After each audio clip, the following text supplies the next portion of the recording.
castello di Quirra, oltre 260 metri di altezza.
La risalita di questo colle per certi aspetti è un poco sfiancante, ma è grazie alla presenza di una vecchia mulattiera che è divenuta un percorso turistico ricco di ciottoli di pietra calcarea, quindi anche compatibili con i neofiti, con quanti non praticano il trekking. Questo sentiero ci consente di raggiungere con una certa facilità il castello di Quirra.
Il panorama che è possibile godere da questi oltre 260 metri di altezza è lussureggiante. Il castello fu edificato in condizioni panoramiche di sicurezza ideali, un castello importantissimo per la storia della Sardegna e dei giudicati. Eccole alcune delle mura del castello, quel che di esse resta del castello di Quirra, nel territorio del Sarrabus, a breve distanza dalla bellissima incantevole spiaggia di Murtas e del comune e quindi del paese di Villapuzzo. Un castello importantissimo per la storia della nostra isola di Sardegna. Stavo un poco correndo durante questo tragitto per raggiungere anche lei, la nostra compagna, la nostra amica a quattro zampe, Aria, che quest'oggi ci accompagna alla scoperta di un maniero di grandi storie e vicende. Sì, storie di vita vissuta.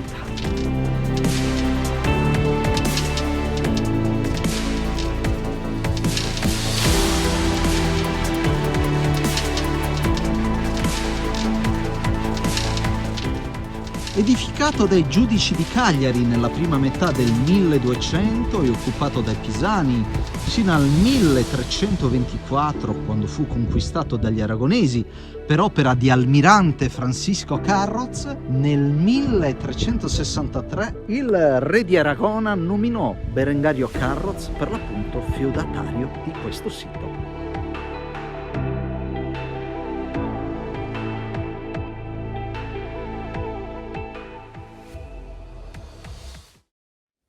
Quasi dappertutto, lungo i sentieri che conducono al castello, troviamo delle spaccature nella roccia che sono delle grotte, delle cavità sotterranee, vedete, profonde, all'interno delle quali ci addentreremo per poter meglio esplorare anche i segreti del sottosuolo. E vedete che dalle foglioline che si muovono, questa caverna ha una sua anima, o perlomeno ha una sua attività carsica, di stalatiti, di stalagmiti che crescono al suo interno, ma anche alla forza del vento che penetra dalle profondità della terra, attraversando le stesse, da un ingresso che sta laggiù, oltre a questa collina, ci fa pensare che questa caverna, attraverso i suoi cunicoli, è collegata a dei mondi affascinanti, misteriosi, sotterranei per l'appunto, e che degli avventurieri si siano anche spinti nel corso dei secoli per cercare di esplorare non soltanto questi ambienti o questi spazi vuoti, ma cercare le ricchezze che riempivano magari delle sale segrete. Parliamo ad esempio dei tesori.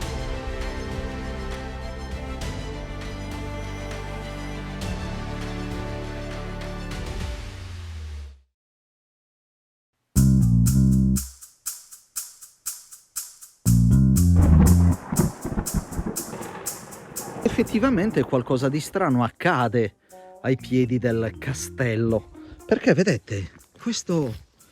olivastro ultracentenario si presenta quasi spaccato in due o per metà dalla forza del fuoco, quindi di madre natura. Questi non sono i segni di un incendio, ma pensate, è quel che resta di un albero colpito da un fulmine.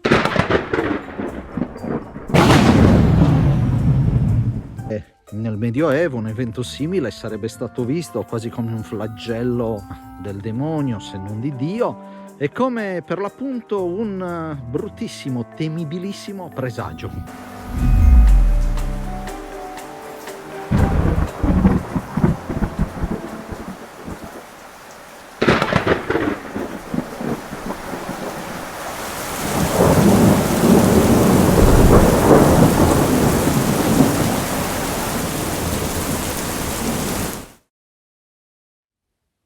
In vostra compagnia ho girato tantissimi castelli di quest'isola fantastica, di quest'isola da sogno, la Sardegna, ma di tutti i castelli, in tutti i castelli nei quali ho per l'appunto toccato col palmo delle mie mani le mura, queste mura sono pressoché perfette. Sono delle mura realizzate intorno al 1200 e guardate, sono state realizzate con della pietra sopra ad un impasto molto simile ad una malta proprio cementizia tenace, a tratti ferrea, dura e sicuramente, lo vedete, duratura. A filo questa parete quanto è perfetta, le pareti sono state anche stuccate e poi queste pareti in particolare appartenevano, scusando il gioco di parole, ad una stanza utilizzata dai castellani, nel fondo della quale sono andati a convergere durante alle piogge tantissimi cocci calcarei, ma soprattutto cocci di terracotta. Ne vediamo alcuni sul terreno, eccoli, accanto a quelli che sono escrementi delle capre che circolano in zona. Eccolo qua, un altro coccio che lasciamo al lavoro certamente delicato degli archeologi, degli studiosi, ma questo piazzale del castello, la parte alta del castello, è un vero e proprio scrigno di tesori, al di sotto del quale sicuramente sono presenti dei cocci, ma anche dei reperti che nel tempo sono stati, finanche cercati dai tombaroli, perché il castello di Quirra è un castello leggendario che rivive in alcune leggende, pensate, dove si racconta che la stessa Violante Carroz, Una delle feudatarie di questo castello addirittura andava a tessere su dei telai d'oro con dei fili d'oro, con una sorta di filigrana sarda del periodo medievale, e questi telai sarebbero tutt'oggi custoditi proprio là, nelle viscere della terra e forse in qualche caverna.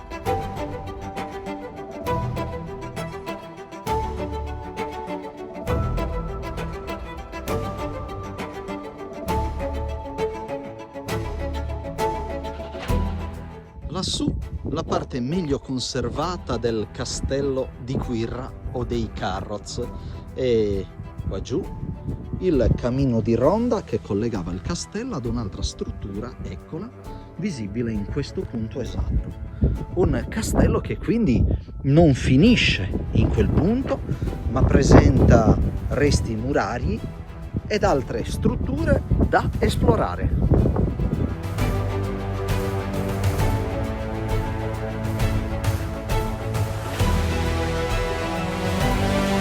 Mura su mura, antiche mura di pietra realizzate intorno al 1200, e poi altre mura laggiù, le vedete, che rappresentano un riutilizzo di questo castello quasi ininterrotto nel corso del tempo, nel corso dei secoli.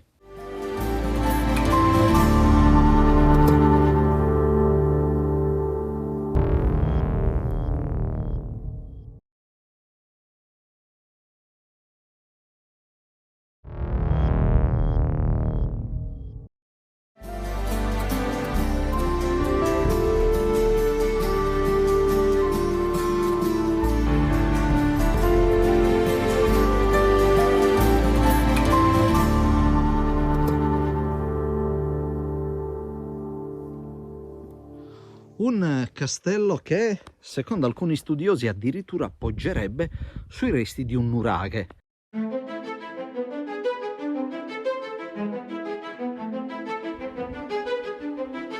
Mi sono arrampicato sulle mura più alte del castello di Quirra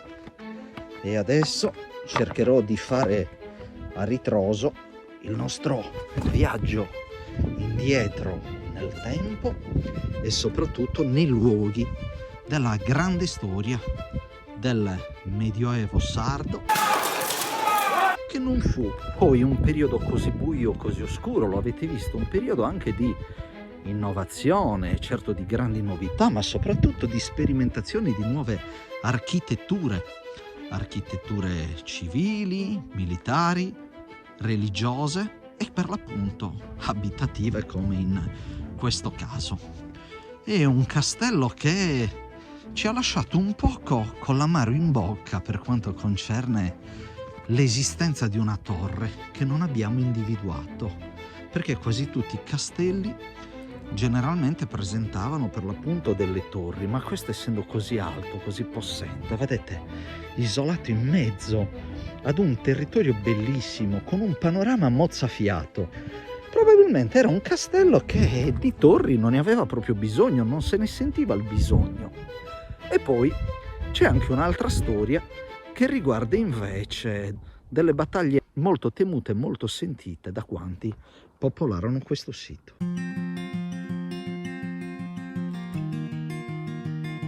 Il castello fu assediato varie volte senza essere però mai espugnato. La figura mitica della storia del castello è legato ad una particolare principessa, ad una donna del passato che veniva chiamata Donna Violante Carroz, e che la leggenda addirittura in questo sito la vide, la descrisse come una turpe assassina, come una donna avida, assetata di ricchezze, bramosa di poter diventare presto ricca. Di Donna Violante parlano poche sparute cronache del passato. Su di lei è stato scritto poco, ma quel poco che è stato scritto racconta la storia di una feudataria che era stata battezzata malignamente con il nome della Sanguinaria. Infatti per alcuni si era macchiata di efferati delitti, in particolare di un omicidio. L'omicidio addirittura del proprio confessore, un parroco, Don Giovanni Castania, parroco di una chiesa denominata di Bonarsili, ma in verità Donna Violante non parrebbe essere stata in passato una donna così malvagia. Pensate che finanziò anche la costruzione proprio della cattedrale di Ales, e su Donna Violante girano tante altre storie, ad esempio che avrebbe fatto sì impiccare il proprio confessore addirittura all'altana di una finestra presso la sua dimora, in questo caso nel territorio di Ales. Ma la figura di Violante rivive anche nella storia del castello de Santumiali a Cagliari, vale a dire del castello di San Michele, un castello appartenuto ai feudatari, per l'appunto ai Carroz, in particolare a Berengario, uno dei personaggi che si era distinto, pensate, per aver addirittura sperimentato con i cannoni, per l'appunto, la robustezza e la possenza delle mura del castello di San Michele a Cagliari. Ma al di là di Berengario Carroz, a noi interessa quest'oggi osservare questo importante maniero, questo castello, che ha una storia a tratti incredibile.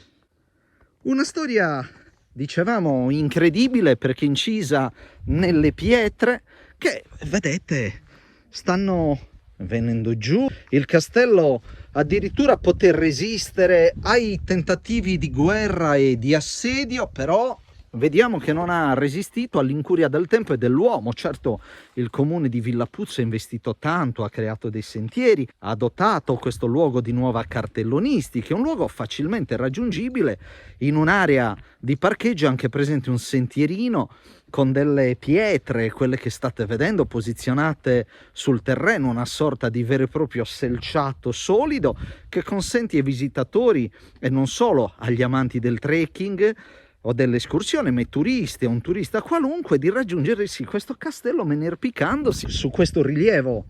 calcareo roccioso. A breve distanza dal castello sono anche presenti dei singolari nuraghi o nuraghes, come vengono chiamati dai sardi. Di tanto in tanto vedete che la mia cagnolina, che è divenuta la nostra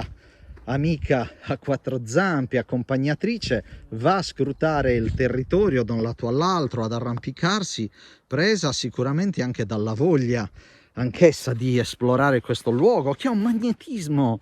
magnetismo particolare, perché sono anche presenti sotto i nostri piedi delle vie d'acqua, ma per raggiungere le vie d'acqua bisogna per l'appunto esplorare delle grotte, e i castellani qui non avevano però degli approvvigionamenti idrici legati direttamente a degli acquiferi sotterranei, che sono le falde, che sono per l'appunto le vene d'acqua che avrebbero consentito alle guarnigioni, ai cavalieri, a quelli che noi chiameremo militi medievali, di sostare a lungo in questo castello. E per invece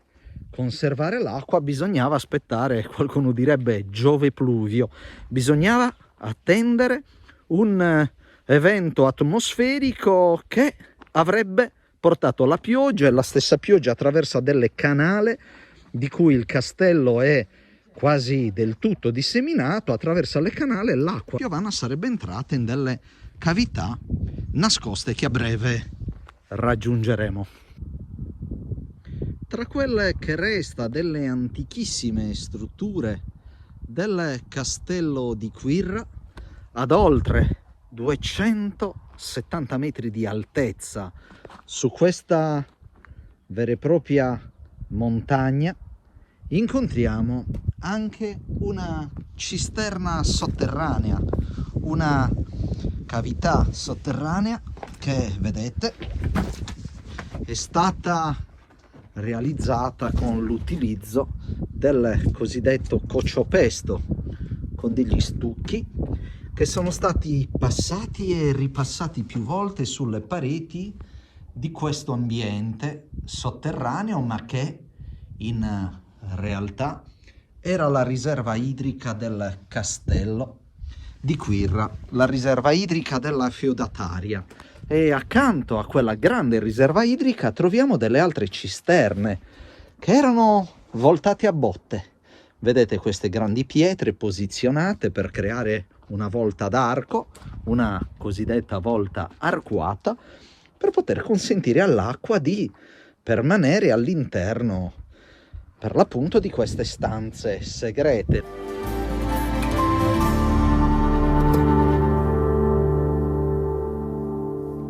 Abbiamo raggiunto quest'oggi anche il castello di Quirra, a circa 300 metri d'altezza. Vedete su quella moderna strada, sui viadotti che conducono i turisti a visitare le più belle e rinomate località turistiche della Sardegna. Abbiamo raggiunto questo luogo per offrirvi delle emozioni in nostra compagnia e per esplorare, per l'appunto, un castello che non tutti e non tutti i giorni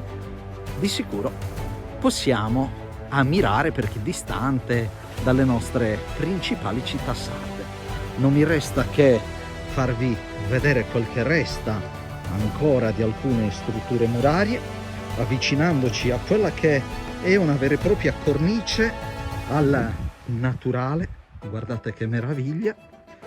a forma di cuore addirittura, che ci fa osservare in lontananza